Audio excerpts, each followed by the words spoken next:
जी लीला ज्या पुराणामध्ये स्वतः भगवान महादेव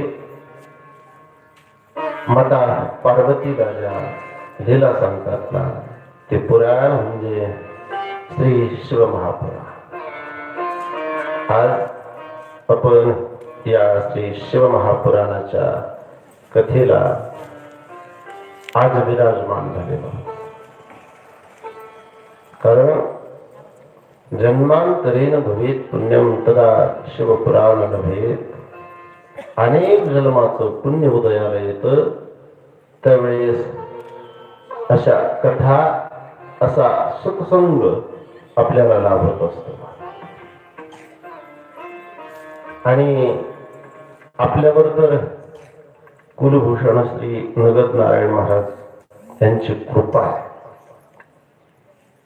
त्यांच्या आशीर्वादानं चालत असलेला हा अखंड हरिनाम सप्ताह वर्ष चौथे, ठीक आहे ना, चौथ्या वर्षामध्ये, चौथच ना, चौथे वर्ष.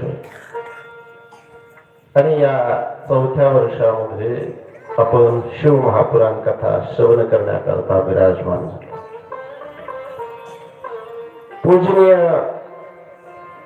प्रेममूर्ती शिवाजी बाबांच्या हस्ते, बाबांच्या आशीर्वादाने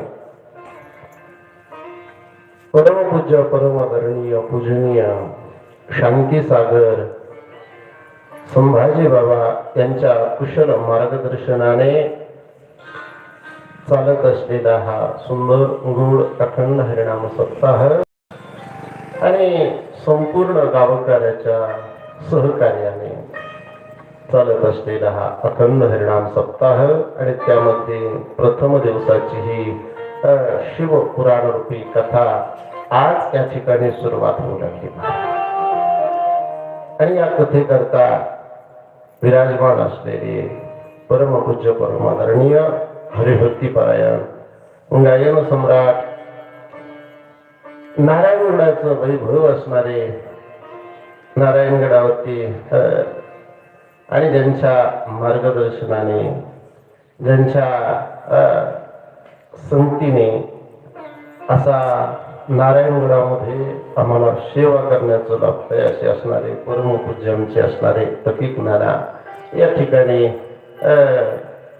साथ संगत करण्याकरता विराजमान आहे. तेही उपस्थित आहेत. त्यांनाही खूप खूप असे असणारे धन्यवाद. सगळ्यांनी टाळ्या वाजवून महाराज लोकांचे स्वागत करायचं. तसेच सिंहवरती गायन कोकिळा ज्यांचा आवाज महाराष्ट्रामध्ये गाजतोय, परमपूज्य परमादरणीय संगीत विशारद, संगीत अलंकार श्री हरिभक्तीपरायण गणेशजी महाराज जरांगे, ते सिंधवरती आपल्याला गुरुजी साथ करण्याकरता या ठिकाणी विराजमान आहेत. त्यांचंही खूप खूप असं असणारं धन्यवाद. श्री हरिभक्तीपरायण युवा कीर्तनकार राहुलजी महाराज, संगीत विशारद, संगीत अलंकार, युवा कीर्तनकार आमचे परम मित्र असणारे राहुलजी महाराज, तेही आपल्याला कथेच्या साथ संगती करता विराजमान आहेत. त्यांचंही खूप खूप असं असणारं धन्यवाद. मृदुंग सम्राट, मृदुंग अलंकार, ज्यांनी आपल्या राज्यामध्ये नाव तर गाजवलं, पण आपलं राज्य सोडून 2-3 राज्यामध्ये ज्यांचं नाव घेतलं जातं असे मृदुंग सम्राट असणारे आमचे परमपूज्य परमदरणीय आमचे परम मित्र असणारे श्री विठ्ठलजी महाराज गल्हर, तेही या ठिकाणी विराजमान आहेत. त्यांचंही खूप खूप असं असणारं धन्यवाद. आणि या कथेकरता बाबांच्या आदेशानं, बाबांच्या प्रेरणेनं या कथेकरता गावकऱ्यांनी मला या ठिकाणी बोलवलं. त्याबद्दल सर्व गावकऱ्यांचे आभार. आणि सर्व गावकऱ्यांसाठी एक बार सगळ्यांसाठी टाळ्या. ऐका,